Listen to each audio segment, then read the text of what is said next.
May of 1961, Alan Shepard becomes the first American man to fly in space. All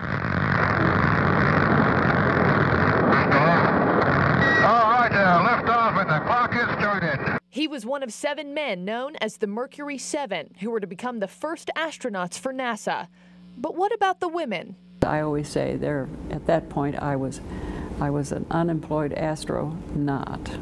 Meet Jean Nora Jessen, who came to the University of Oklahoma for flight school in the 50s. Didn't have a lot of money, and flying is expensive, and so I was in and out of school, saving up money to come back and do more flying. After 6.5 years, she had a degree and went on to teach flying at OU.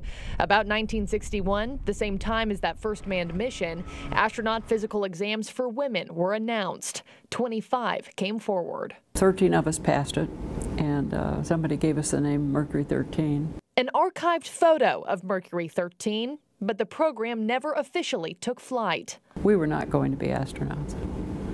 It was to be 17 years before we had female astronauts.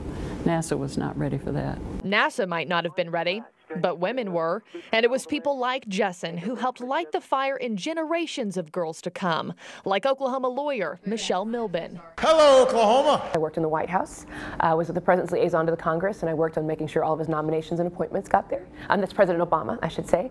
A graduate from Putnam City High School, Milben went on to become one of Barack Obama's legal advisors.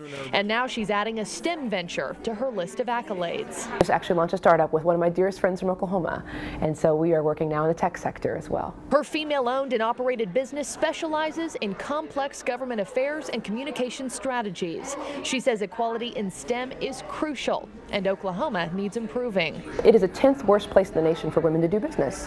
And it made me think, in the tech sector, how could that be? Because Oklahoma, our main gross domestic product, I would call it, we have aerospace and engineering and science and energy and so many fields that I would think were available to women. And both women, making sure those changes start with them. Jessen might not have flown in space, but her aviation career has soared for decades. I've changed the name. It's not STEM anymore.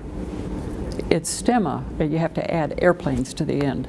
And a deep sense of hope for the possibilities still to come statewide. More women in those opportunities will really help project Oklahoma forward, and especially for the future that Oklahoma can have.